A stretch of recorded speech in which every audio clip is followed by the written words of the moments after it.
نن بل فساد او فتنه د جوماتونو نه بیټرانې خلک پټوي او خرڅوي.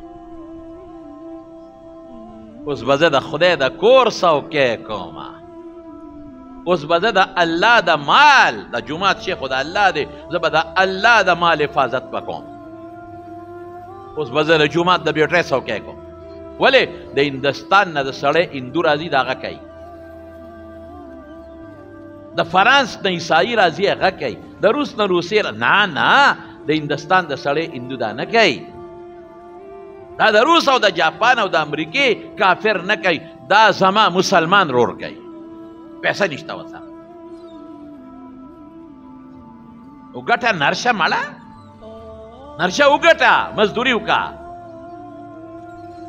نرشه وګټه، ګوډو کې چاري وکړه، نرشه ټماټر خرڅ که په دې لارو کې ستا نه ښه ښه ځوانان لګیا دي په ګاډو ټماټر خرڅوي، نو ته جومات د خدای په کور ورځې او د هغې نه بیټرۍ پټوي.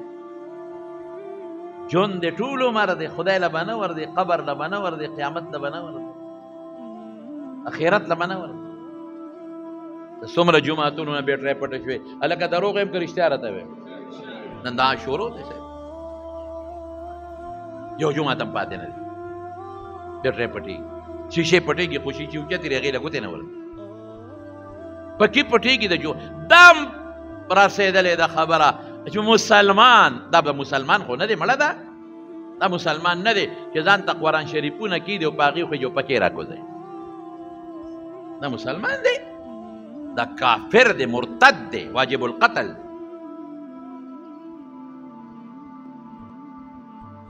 دا بیټرۍ چې خرڅ کړي، اسې تاسو نه تپوس کومه، تاسو خو الحمدلله هوښیار او پوه خلک یې چې دا بیټرۍ دی یو سیو پچې خرڅوي، هغه اخیستونکي ته پته لګي چې د غلا ده او که نه ده، وایه ورته شاباس، هغه ته دا سړی معلوم دی چې دا غل ماله روزانه راوړي، هغه ته دا پته ده چې دا د غلا ده، نو تی ولیلې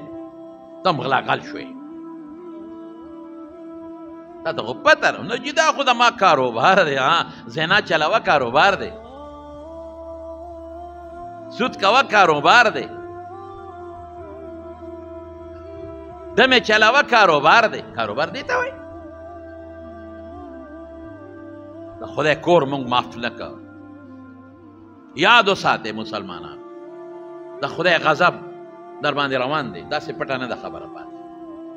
وګورئ پخوا د کینسر مرض څومره دی، کورونا خو در باندې راغله که نه، څونه یې در نه ووال، څونه یې موږ نه ووال، څونه یې په کور کېنولو، څونه یې بیت الله در باندې بند کړ، د هغې نه مخکې زلزلې در باندې رانهلې، د هغې نه مخکې سیلابونه رانهلل، دا د خدای عذابونه، د خدای قهرونه، دا را روان دي، دا پاتې نه دي. ته مه وایه چې ما د خدای د کور نه بیټري پټه کړه، دلته به جومات ته سړی راشي موټرسایکل به دې پټ کړي، دلته به د خدای په کور کې سپلی دلته اکدمه ماشاءالله هندو مسلمان شو نو جومات ته مانځله به ورته، نو چې ته نو هغه سپلی هغه مسلمان ورته سپلی اوچتې کا، وی ولې خو د خدای کور ته ننوځم که نه، وی دا به دننه اږدو، وی دننه ولې اږدو، دلته څه چل دی، وی دا پټی خلکه، وی څوک یې پټی، ټول مسلمانان یې، وی مسلمانان، واپس یې سپلی ترخ کیو نه، زه هغه دین کې نه داخلېږم چې زه به د خدای کور ته ځم او زه به سپلی ترخ کې نیسم، ولې مسلمان به مانه غلا کوي، زه همغه هندو ښیم چې غلا خو نه کوم، د خپل عبادت خانې نه کوم، زما دغه حال، هندو د خپل عبادت خانې نه غلا نه کوي، سیک د خپل عبادت خانې نه غلا نه کوي، انګریز د خپل عبادت خانې نه غلا نه کوي، او بغیرته مسلمانه ته د خپل عبادت خانې نه غلا کوي، ته د هغه چا نه غلا کوي چې هغه الله ته ودرېده وایي الله اکبر، د هغه مخ خدای ته دی او سپلی شاته پرېږدي دی او ته د هغه نه غلا کوې، ته شرمېږې نه، تا له حیا نه راځي،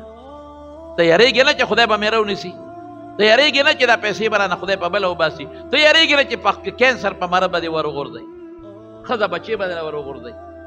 په دشمنۍ به دې اخته کړي، په غم به دې اخته کړي، ولې نه یېرېږې د خدای نه، ته ډېر کبرجن یې،